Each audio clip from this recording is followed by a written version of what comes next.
What is going on, guys? Welcome back to the channel. I just wanted to go over some of my top cards in Buado, some of my favorite cards. To play, I thought I'd go down the list. I've got 8 of them for you for the base set, as well as King, and my favorite equipment that I've enjoyed playing the most and through testing. We got a good amount of games under our belt, for sure. I definitely want to shout out Dot Dream. I appreciate you guys so much, and I appreciate your team for, hooking me up with this. This is excellent. You have no idea. You have no idea what it means to me. Like, it's very, very appreciated that you sent this stuff my way, as well as these sweet tokens. These are awesome.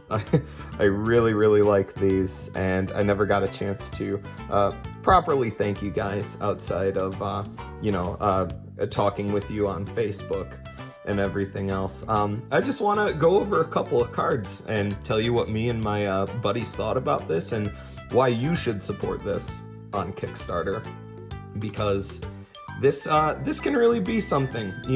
I come from a Yu-Gi-Oh background initially, not to shout out Yu-Gi-Oh, but this game is just so refreshing in terms of complexity. You can just sit down and play. My girlfriend and I have a game up on the channel now. If you haven't seen that, maybe go check that out. It's a good time. So I'd like to just go down the list, tell you what me and my buddies thought as we go, and I think I picked some good ones for you guys. So first, I want to go over this guy, Riley. This guy is absolutely insane. If Riley attacks a bear, return Riley to your hand after combat. 10-10, no avoidability.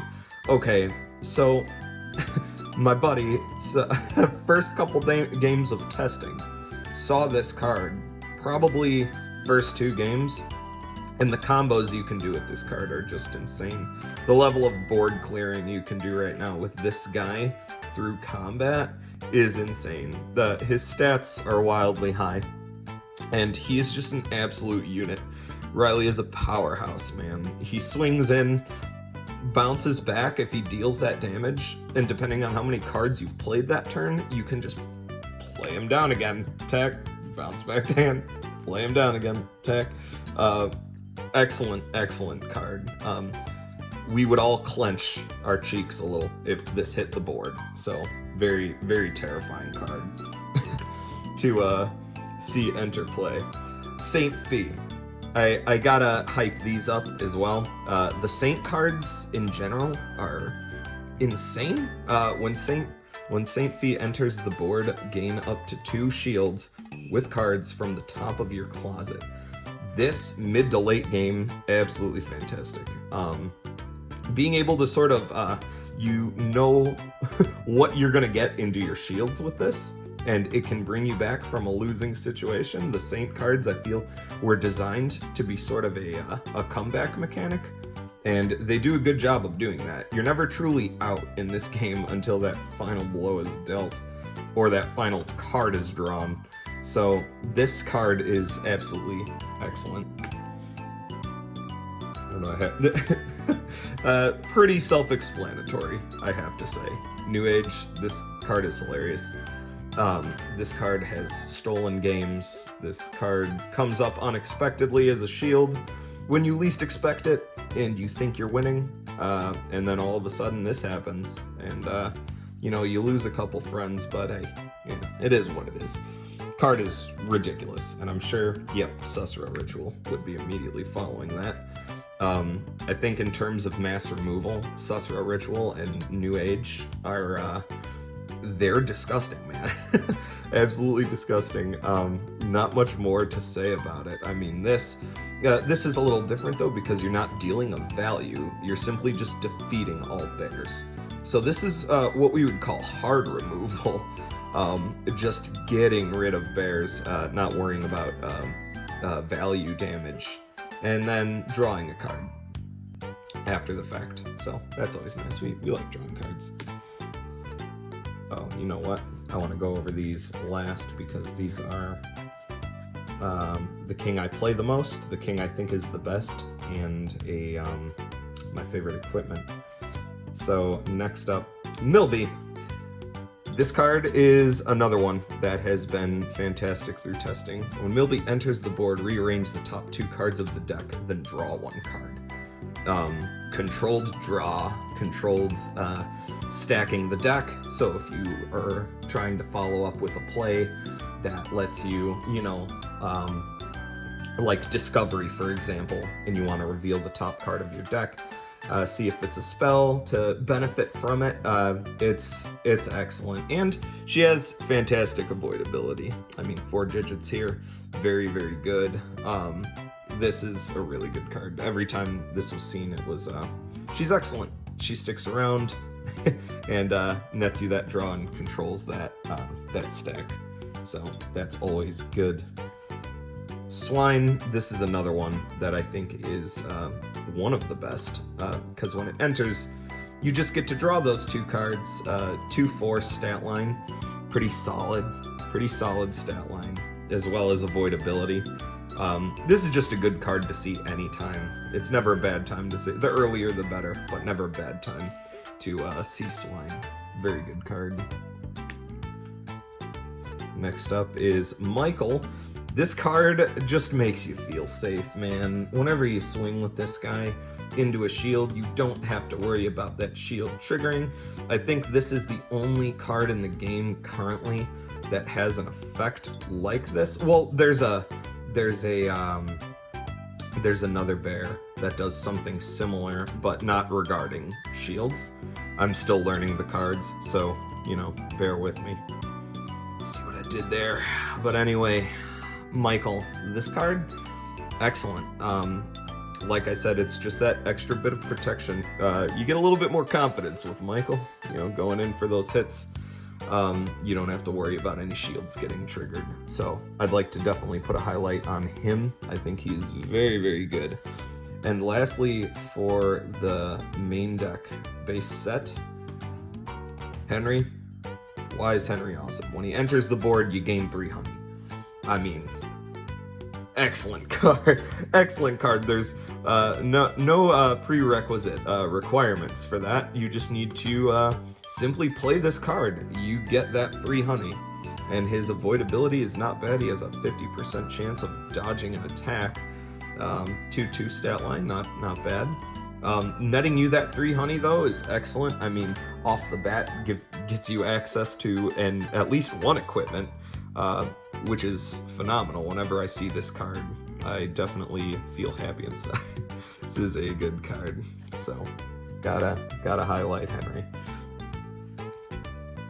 So for these are the king that I play the most, the king that we think is best, as well as my favorite equipment. So first off, we think that, and when I say we, I mean my group of play testing buddies. My buddy, in the bear suit, y'all know that guy. I'm using him in thumbnails. Played this game 1, and we were ripping our hair out. We think King Victoria is crazy. At the end of your opponent's turn, if a spell was played, gain 2 honey and draw 1 card. So this is nuts because spells are, you can't exactly just say, I don't want to play spells. I mean, you could go that route, but spells, very important part of the game. So this hits quite often, and the fact that it generates you both resource in your hand and you gaining, this is an equipment cost right here. So every time she triggers, you're getting equipment. So she is, she's very good. Knight-a-bears in general, I think, are a really good category in this game. And she was so good through testing that after game 1, we started rotating her out. Just because it seemed, I don't know, she cleaned house, man. She absolutely cleaned house. But for the king that I play the most often, I play King Shrija. Why? I don't know. I like the artwork on it. I like that he's sitting there. Looks like he's playing a flute.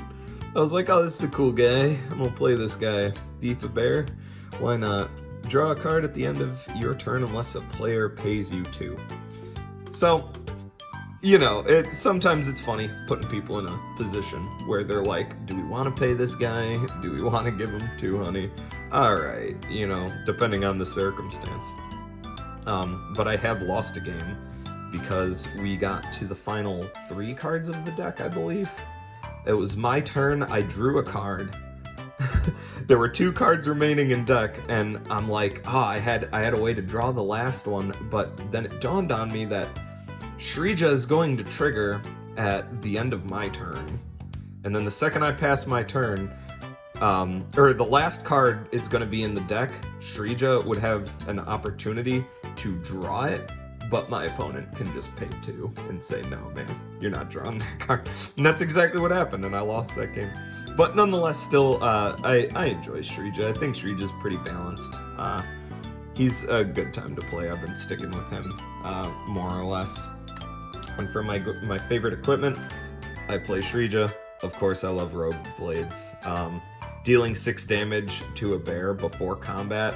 This gets you out of a lot of sticky situations, and I love hitting this off the top. It's very, very gratifying for me. It has put in a lot of work, but I think across the board, I'd have to say Booster Shot has been probably the MVP in terms of equipment. That card has been like universally just fantastic. So it's, you know, it's been in, when we had our 4-player game, we put it in every equipment deck. So it was definitely really good in testing.